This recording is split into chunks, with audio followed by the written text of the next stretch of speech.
लगा जा। आप देख सकते हैं ये भी हमारे साथ चिल कर रहे हैं, यहाँ पे कोई डरने डरने की ज़रूरत नहीं है। चलो ठीक है, आइए। Welcome back to my YouTube channel again guys, not mine but और यूट्यूब चैनल के साथ यहाँ पे आपको यूरोप से मुताल्लिक हर एक किस्म की इंफॉर्मेशन दी जाएगी।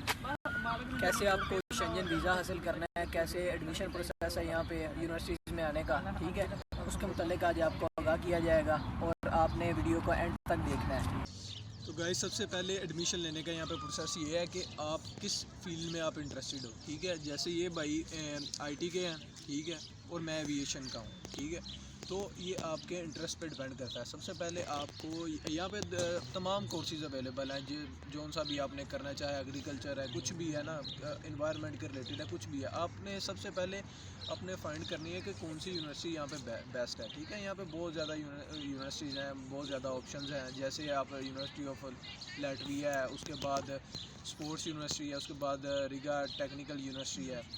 यूनिवर्सिटी ऑफ लैटविया तो आपके पीछे ही है बिल्कुल। हाँ, तो ये देख सकते हैं इधर से अगर आपको नज़र आ रही है वो सामने, ये पीछे ही है, ठीक हाँ है, बिल्कुल। तो उसके बाद आप यहाँ पे रीगा एरोनॉटिकल इंस्टीट्यूट है, जो मेरा इंस्टीट्यूट है, ये भाई का रीगा टेक्निकल यूनिवर्सिटी है, ठीक है। तो ये सारा प्रोसेस जो उनसा ना, ये स्टार्ट करने के लिए सबसे पहले बेसिकली हम पहले बात ये आती है कि जो हमारे इंडिया और पाकिस्तान से लोग हैं ना, वो ज़्यादातर कंसल्टेंसी में जाके ना फंस जाते हैं। कंसल्टेंसी मेन चीज़ ये है कि आपको गाइडेंस ही प्रोवाइड करती है और कुछ भी नहीं है। सारा प्रोसेस इतना इजी होता है कि आपकी सोच है, लेकिन ये जो कंसल्टेंट होते हैं वो आपसे इतने पैसे चार्ज कर देते हैं कि आप सोच भी नहीं सकते। हमारे भाई हैं यहाँ पे अवैस भाई, ठीक है, उनका भी आपको एक्सपीरियंस शेयर करेंगे। उनसे एजेंट वगैरह ने बहुत ज़्यादा पैसे ले लिए, ठीक है। ये भाई हैं, इन्होंने खुद अप्लाई किया था, ठीक है, मैंने भी खुद अप्लाई किया था, और हमारे बिल्कुल भी तकरीबन जो पैसे लगने थे ना, जहाँ पे हमारे ज़्यादातर मेन चीज़ यही होगी कि कोविड की वजह से हमें टिकट एयरलाइन की महंगी पड़ गई थी और हमें सारा कुछ वही था, सेम था, ठीक है। तो सबसे पहले प्रोसेस ये होगा कि आपने मिसाल के तौर पे आप जो उनसे जैसे मैं खुद का आपको एक्सपीरियंस शेयर करूँगा। मेरा एविएशन में इंटरेस्ट था, ठीक है। मैंने जो उनसे ना वो यूनिवर्सिटी फाइंड करनी थी जो कि ये मुझे एडमिशन दे, ईजी आसान जो उनसे प्रोसेस हो उसमें, और उसकी फ़ीस भी जो सी है ना बिल्कुल इतनी हो कि मैं फ़ी भी यहाँ पे अफोर्ड कर सकूँ, अकोमोडेशन भी अफोर्ड कर सकूँ, और उसके बाद यहाँ पे मैं जॉब भी कर सकूँ, ठीक है। तो उसके लिए सबसे पहले आपको यूनिवर्सिटी के साथ इंटरेक्ट करना है। यूनिवर्सिटी के साथ इंटरेक्ट करने का सबसे पहला तरीका क्या है कि यूनिवर्सिटी की मेल आप जाएं इंटरनेट पे, ठीक है, गूगल पे वहाँ पे सर्च करें, ठीक है। आपने मिसाल के तौर पे सर्च कर लिया रीगा एरोनॉटिकल इंस्टीट्यूट, ठीक है, आपने ओपन किया, वहाँ पे इनके यूनिवर्सिटी कोऑर्डिनेटर का नंबर भी मौजूद है व्हाट्सएप का, उसके बाद उनकी ईमेल भी मौजूद है। अब ईमेल पे सबसे पहले आपने क्या करना है कि आपने अपने डॉक्यूमेंट्स में क्या क्या आ जाता है, आपकी मैट्रिक की डिग्री, उसके बाद आपकी इंटरमीडिएट की डिग्री, आपका पासपोर्ट, आपकी सीवी, ठीक है, ये आपने सेंड कर देने हैं और उनको बताना है कि मेरा जो सा ना इंटरेस्ट है यहाँ पे जो सी भी फील्ड है, एविएशन में इंटरेस्टेड है, ठीक है। तो वो आपसे इंटरेक्ट करना शुरू कर देंगे। तो गाइस जब आप ईमेल कर देंगे वो आपके साथ इंटरेक्शन करना शुरू कर देंगे, ठीक है। तो आपको वो बताएंगे कि आपका इस यूनिवर्सिटी में एडमिशन हो सकता है कि नहीं। एक चीज़ मैं आपको बता दूं, आपके कम से कम नंबर 50% से प्लस होने चाहिए अगर आपको एडमिशन यहाँ पे चाहिए, ठीक है। वैसे अगर कम नंबर होंगे तो आपकी वीज़ा रेशो डाउन हो जाएगी, अगर आपके नंबर ज़्यादा हैं तो आपकी वीज़ा रेशो बहुत ज़्यादा, मतलब कि 100% लगेगा ही लगेगा। इस कंट्री की वीज़ा रेशो बहुत अच्छी है। और मेन चीज़ आपके डॉक्यूमेंट्स फेक नहीं होने चाहिए, ये भी एक चीज़ आप याद रखिएगा। इसके बारे में भी आप नेक्स्ट वीडियो आएगी, ठीक है, कि जो यूनिवर्सिटी एम्बेसी के क्वेश्चंस वगैरह में क्या क्या चीज़ें होनी चाहिए जिससे आपका वीज़ा रेशो 100% हो जाए। तो जब आपने उनको मेल कर दी, आपके साथ इंटरेक्शन शुरू कर दी, वो आपको बताएंगे कि आपका एडमिशन यहाँ पे हो सकता है कि नहीं। एडमिशन प्रोवाइड करना हुआ, आप उनकी जो सी रिक्वायरमेंट्स पे पूरे आ चुके हैं, तो फिर वो आपको कंडीशनल लेटर भेजेंगे, ठीक है। उस कंडीशनल लेटर पे आपने वो उसकी फ़ी पे करनी होती है, ठीक है, वो अरेंज कर जाती है 150 यूरो से 250 यूरो तक, ठीक है। ये यूनिवर्सिटीज़ पे डिपेंड करता है कौन सी यूनिवर्सिटी का कितना है। आपका कितना था RTU का? 150 यूरो। 150 यूरो था इनका RTU का। ट्रांजैक्शन के भी तो टैक्सेस पड़ते हैं। तो वो अगर आपका कोई यूरोप में भाई है या कोई भी है ना, तो अगर आप उनके थ्रू कर लें तो मेरे ख्याल से ठीक रहेगा, क्योंकि मेरे भाई यहाँ पे इटली थे, मेरी फ़ीस उन्होंने ही पे की थी, ठीक है। तो उनको जो है ना टैक्सेस कम पड़े थे। अगर पाकिस्तान से करें तो वो टैक्स पड़ जाता है। ये भी एक आप पॉइंट है कि आप जो है ना, अगर कोई आपका यूरोप में है तो उनसे आप फ़ीस पेमेंट करवा लें और उनको पाकिस्तान में प्रोवाइड कर दें, ये भी है, ठीक है। और जब आपने ये चीज़ें अपनी फ़ीस पे कर दी, उसके बाद आपके डॉक्यूमेंट्स जो उनसे है ना, वो AIC इनका अदारा है जो कि चेक करता है कि आपकी डिग्रीज़ डॉक्यूमेंट्स ओरिजिनल हैं कि नहीं, ठीक है। और एक चीज़ वो ये भी चेक करती है कि इसके डॉक्यूमेंट्स जो परसेंटेज है इसकी 50% से प्लस होनी चाहिए, फिर वो आपके डॉक्यूमेंट्स अप्रूव करते हैं, ठीक है। AIC का मतलब है एकेडमिक इंफॉर्मेशन सेंटर, जिसकी फ़ीस आपकी पहली जो कंडीशनल एक्सेप्टेंस लेटर में आपने 150 यूरो या 250 यूरो पे की है उसमें ही इंक्लूड होती है। ये काम आपने नहीं करना था, ये काम यूनिवर्सिटी करवाती है, ठीक है। आपकी AIC अप्रूवल होने में ज़्यादा से ज़्यादा वो खुद ही ईमेल में ही आपको बता देंगे, ये कम से कम 4 वीक, ठीक है, या 1 मंथ तक ले सकती है। ड्यू टू कोविड ज़्यादा टाइम अभी हो गया था, ठीक है।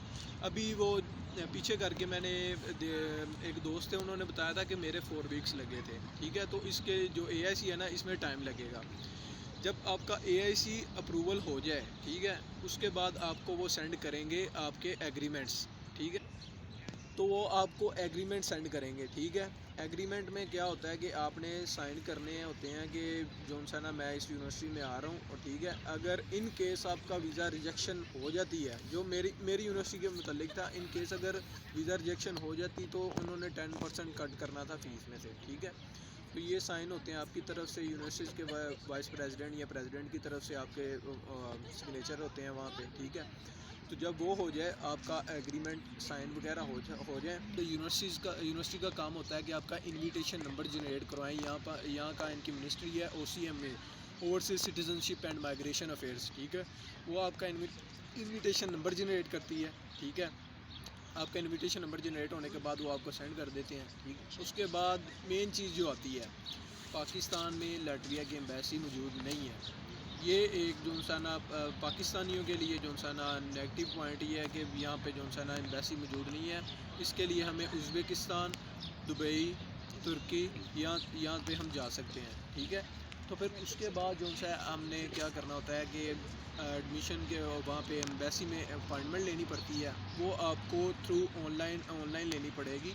ऑनलाइन एक लिंक है, जैसे एम्बेसी है ना उज़्बेकिस्तान में जहाँ से मैं आया हूँ, तो वहाँ पे आपको ऑनलाइन सर्च करना पड़ेगा एम्बेसी ऑफ लाटविया उज़्बेकिस्तान। वो जब ओपन करेंगे तो आपने कौंसलर सेक्शन में चले जाना है, वहाँ पे ऑनलाइन अपॉइंटमेंट के लिए लिंक पड़ा हुआ है, वहाँ पे आपने क्लिक करके तो आगे अपनी अपॉइंटमेंट लेनी है, ठीक है। अपॉइंटमेंट लेने के बाद जब आपकी अपॉइंटमेंट ओके हो जाए, फिर उसके बाद जो डॉक्यूमेंट्स रिक्वायर होते हैं, ठीक है, उसके बाद आपके डॉक्यूमेंट्स में एफिडेविट आ जाते हैं आपके फादर के, आपकी बैंक स्टेटमेंट। अच्छा, अब एक चीज़ जो मेन आ रही है कि जैसे भाई वो बैंक स्टेटमेंट के भी बहुत ज़्यादा रिफ्यूज़ल आए हैं, ठीक है, 2021 में, ठीक है। तो आपकी बैंक स्टेटमेंट यार ओरिजिनल होनी चाहिए, मेन चीज़, और कुछ भी नहीं है। आपकी जो सी है ना बैंक स्टेटमेंट ओरिजिनल होनी चाहिए। आपकी 1 साल का हो जाए ना, जैसे क्या कहते हैं बैंक स्टेटमेंट, मेरी 1 साल की थी, ठीक है, और मेरा क्लोजिंग बैलेंस भी 12 लाख था तकरीबन, ठीक है। और मेरी इन सब भाइयों से कम थी, ठीक है। इनके 15 लाख, किसी के 25 लाख, इतने ज़्यादा थे। फ़र्क क्या था कि मेरा एक दोस्त था, उसका 25 लाख थी, उसका रिफ्यूज़ल आया। उसका मेन इशू पता क्या था, उसने बैंक स्टेटमेंट अपनी बनवाई तकरीबन 10 दिन पहले बनवाई उसने। 10 दिन पहले उसके अकाउंट में कुछ भी नहीं, 10 दिन के बाद उसने ना 25 लाख सीधे डलवा लिया। तो वो एक फ़ेक चीज़ में हो जाता है कि यार इसके पास इतने पैसे अचानक कहाँ से आ गए हैं, ठीक है। आपका बैंक अकाउंट किस तरह होना चाहिए, अगर मिसाल के तौर पे फादर हैं, उनके साथ आपका जो सा ना आपका बैंक स्टेटमेंट होनी चाहिए, किस तरह आपके फादर आपके अकाउंट में पैसे ट्रांजैक्शन करें। एक सर्कल होता है अकाउंट, ठीक है, 1 साल तक आप सर्कल करते रहें, ठीक है। 6 माह की भी हो जाए वेल एंड गुड है, 1 साल की भी हो जाए एक अच्छा पॉइंट होता है, ठीक है। और जब ये आपकी बैंक स्टेटमेंट हो जाए, ये एक वैलिड बैंक स्टेटमेंट मानी जाती है यहाँ पे, ठीक है। उसके बाद जो सा ना नेक्स्ट प्रोसेस में आ जाता है आपका बैंक स्टेटमेंट, एफिडेविट हो गया आपका हो गया, आपके फादर का हो गया, आपकी बैंक स्टेटमेंट होगी। फिर उसके बाद पुलिस करैक्टर सर्टिफिकेट, वो लाजमी है, आपने लाटविया का पुलिस करैक्टर सर्टिफिकेट बनवाना है, ठीक है। और उसके बाद आपकी जो सी यूनिवर्सिटी के तमाम डॉक्यूमेंट्स वो आपको सेंड करेंगे, आपका AIC, आपका कंडीशनल एग्रीमेंट्स वगैरह सब कुछ आपने वो साथ रखने हैं। आपका इनविटेशन नंबर तो वैसे भी आप जब वो अपॉइंटमेंट लेंगे ना तो आपको बोलेंगे कि 24 आवर्स में आपका पासपोर्ट और अपना जो सा ना इन्विटेशन नंबर अंदर इंक्लूड करके हमें सेंड करें। वो सेंड कर दें तो फिर आपकी जो सी ना अपॉइंटमेंट अप्रूवल हो जाती है, वो आपकी अपॉइंटमेंट डिलीट नहीं करेंगे। ये याद रखिएगा, अगर 24 आवर गुजर गए तो आपकी जो सी है ना वहाँ पे अपॉइंटमेंट वो डिलीट कर देंगे।